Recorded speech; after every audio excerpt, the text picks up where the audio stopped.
లోపం ఎక్కడ ఉందంటారు? మీలో లోపం ఉందా లేకపోతే పార్టీలో లోపం ఉందా? నేను ఏది లేదంటాను. పార్టీ వాళ్ళు కూడా గమనిస్తూనే ఉన్నారు.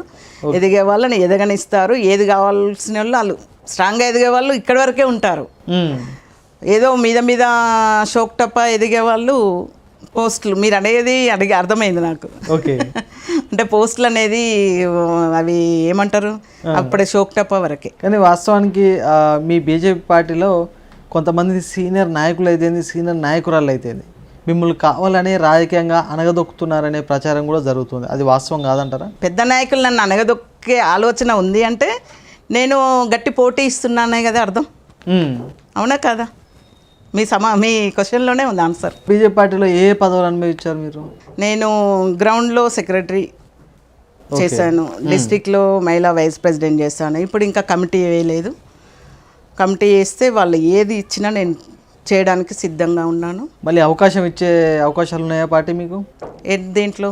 ఏదైనా పోస్ట్లో కానీ కొత్త కమిటీలో కానీ ఇస్తారు, ఖచ్చితంగా ఇస్తారు. ఓకే. ఎందుకంటే వాళ్ళు కూడా గమనిస్తూనే ఉన్నారు. మనం పార్టీలో రెగ్యులర్గా మనము డే 1 నుంచి కూడా వర్క్ స్ట్రిక్ట్గానే చేస్తున్నాం. ఏదో వచ్చిపోవడం కాకుండా ఫుల్ టైం వర్క్ చేస్తున్నాం. ఓకే. మళ్ళీ ఇంకా మా వల్ల కూడా జాయినింగ్స్ కూడా అయినాయి పార్టీలో. ఎన్ని సంవత్సరాలుగా మీరు పార్టీ బలోపేతం కోసం కృషి చేస్తున్నారు. కనీసం ఈసారైనా మిమ్మల్ని గుర్తించి మీ కష్టాన్ని గుర్తించి కనీసం ఒక కార్పొరేటర్ పదవైనా మీకు ఇచ్చే అవకాశం ఉందా పార్టీ? నేను ఇస్తుందని నమ్ముతున్నాను. ఎందుకంటే పార్టీ ఓట్లతో పాటు నాకు గ్రౌండ్ ఓట్లు ఎక్కువగా ఉన్నాయి. అంటే జనరల్గా అందరి నాయకులకు పార్టీ ఉంటాయి. ఓకే. నాకు నా స్టూడెంట్ ఎక్కువ ఉన్నాయి. ఓకే. ఉపాధ్యాయులే ఉన్నాయి. గ్రౌండ్ లెవెల్లో నేను మహిళలే ఉన్నాయి. కాబట్టి ఖచ్చితంగా ఇస్తారని ఆశిస్తున్నాము. నాకు ఇచ్చినట్లయితే ఇక్కడ ఇంకొక విషయము, నేను నా పుట్టి పెరిగిన ఊరు నుండి కానీ మండలం నుంచి కానీ ఇటు మా సొంత గ్రామం నుంచి కానీ ఇక్కడ మొత్తం మేడ్చల్ రూరల్ సెటిలర్స్ ఎక్కువ ఉంటారు. ఓకే. అంటే మా ఏరియా వాళ్ళే ఎక్కువ ఉంటారు. బోండి నుండి మొదలు పెడితే ఆలేరు, మోత్కూరు, యాదాద్రి అన్నీ కూడా ఇక్కడ సెటిలర్స్ ఎక్కువ ఉంటారు. అంటే ఓటింగ్ ఎక్కువ ఉంది. ఆ ఓట్లు మీకు ప్లస్ అయ్యే అవకాశం? ఆ ఓట్లు ప్లస్ అవుతాయి. మీరు ముస్లిం ఓట్లు అన్నారు, నా స్టూడెంట్స్ కూడా ముస్లిమ్స్ ఉన్నారు. ఓకే. స్టూడెంట్స్ ఉన్నారు, మాతో పాటు పనిచేసిన కొలీగ్స్ ఉన్నారు. డివిజన్లో ఉన్న ప్రజలతోటి మమేకమై ఉన్నారా మీరు ప్రస్తుతానికి? ఇప్పటికీ నేను ప్రజలలో ఏమంటారు అందరితో కలిసిమెలిసే ఉంటాను. ఎప్పుడు నేను ఇంట్లో కంటే ఎక్కువ బయట అందరితో కలవడానికి ఎక్కువ ప్రయత్నం చేస్తుంటాను. ఏ డివిజన్ నుంచి ఆశిస్తారు వాస్తవం టికెట్? నేను మేడిపల్లి నుంచి ఆశిస్తున్నాను. నాకు 10th వార్డు కూడా అంతే, పిజ్జాది కూడా కానీ మేడిపల్లి కానీ నాకు మేడిపల్లిలో ఎక్కువ ఓటింగ్ ఉంది. బలంగా నమ్ముతున్నాను. ఎందుకంటే ఇప్పుడు మా నాన్నగారు టీడీపీలో వర్క్ చేశారు, టీడీపీ వాళ్ళే టీఆర్ఎస్లో ఉన్నారు. నేను యూనియన్ నుంచి వర్క్ చేశాను, నా ఏరియా వాళ్ళు కూడా ఇక్కడ ఉన్నారు. నాకు students, teachers, TDP party voters, నా ఏరియా ఓటర్స్ ప్లస్ నా బీజేపీ.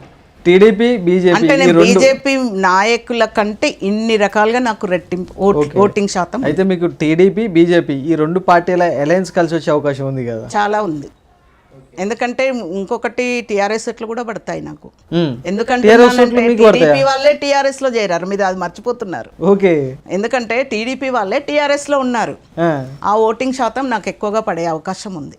వ్యక్తిగత ఓట్లు చాలా ఉన్నాయి. అదేవిధంగా మీకు డివిజన్లో ఉన్న ప్రజా సమస్యలపైన ఎటువంటి అవగాహన ఉందంటే ఏం చెప్తారు? అంటే నేను మామూలుగా పార్టీ కంటే బిఫోర్ నుంచి గమనిస్తూ ఉన్నాను. ఎందుకంటే ఒక్కొక్కరు ఎలా చేస్తున్నారు ఏంది, ఇప్పుడు రోడ్లు వేయడం కానీ ముందున్న కార్పొరేట్లు ఎక్కడెక్కడ నెగ్లెక్ట్ చేస్తున్నారు, జన అవసరాల కోసం వచ్చిన ఫండ్స్ కూడా ఇది రాలేదు అది రాలేదు. వాళ్ళ గవర్నమెంటే కదా ముందున్నది, టీఆర్ఎస్ గవర్నమెంట్లో టీఆర్ఎస్ వాళ్ళే ఉన్నారు.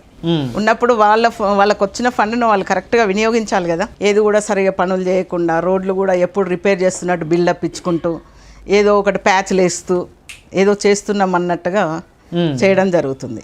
కానీ ఏది కూడా వాళ్ళు కరెక్ట్గా చేయలేదు. వాళ్ళు స్వాహా చేసే పనిలోనే ఎక్కువ ఉన్నారు, ప్రజా డబ్బును. కానీ వాస్తవానికి మీరు డివిజన్లో ఉన్న సమస్యలపైన ఎప్పుడైనా పోరాటం చేసిరా? నేను అన్ని ధర్నాలలో మా పార్టీ నుంచి ప్రతి ధర్నాలలో సామాన్యంగా ఎప్పుడో ఒకటి మిస్ అయ్యిండొచ్చు. పార్టీ ఇచ్చే పిలుపు వేరు, పార్టీ ఇచ్చే ప్రోగ్రామ్ వేరు. కానీ డివిజన్లో ఇప్పుడు మీరు ఎగ్జాంపుల్ మీరు ఒక డివిజన్ నుంచి కార్పొరేటర్ పోటీ చేయాలనుకుంటున్నారు. ఆ డివిజన్లో ఎన్నో కొన్ని సమస్యలు ఉంటాయి కంపల్సరీ, ఏ డివిజన్ అయినా కూడా. ఆ డివిజన్ పైన మీరు పోరాటం చేసినప్పుడు, ఆ డివిజన్లో ఉన్న సమస్యల పైన మీరు పోరాటం చేసినప్పుడే కదా ఆ డివిజన్ ప్రజలు మిమ్మల్ని చూసేది. అవును, మేము ఇక్కడ ఇప్పుడు ఈ గల్లీలో 24th నుంచి వెళ్ళి డ్రైనేజీ వాటర్ ఇదవుతుంటుంది. వాటి మీద నేను పోలీస్ కంప్లైంట్ ఇచ్చి కూడా నేను చేపేయడం జరిగింది వాళ్ళకు, నేను నా పర్సనల్గా. ఎందుకంటే ఇక్కడ మేము దుర్గామాత అమ్మవారిని, నేను మస్జిద్ దగ్గర అమ్మవారిని పెడతాను నా 2 years నుంచి. మీరే పెడతారా? నేను పర్సనల్గా ఒకసారి నేనే ముందుకొచ్చి మొత్తం ఖర్చు భరించి పెట్టాను. నెక్స్ట్ టైం అందరు మహిళలు కూడా కాలనీ వాళ్ళు సపోర్ట్ ఉంది. ఓకే. అంటే సహాయ సహకారాలు అందరి ఉన్నాయి, ఒక్కరం చేస్తే కాదు అంత పెద్ద ప్రోగ్రామ్. ఎందుకంటే 11 days అంత నార్మల్గా చేసే ప్రోగ్రామ్ కాదు. దసరా టైంలోనే మేడం? నవరాత్రి ఉత్సవాలు. అలాంటప్పుడు ఒక ఈ గల్లీ నుంచి ఒక వ్యక్తి కావాలని ఇచ్చిర్రా, అది ఎలా అయిందనేది తెలియదు. మొత్తం అమ్మవారు అక్కడ పూజ చేయకుండా నీళ్ళు వదిలేరు. ఓకే. ఎందుకట్లా? ఎందుకట్లా అంటే కొందరికి ఇష్టం ఉండదు.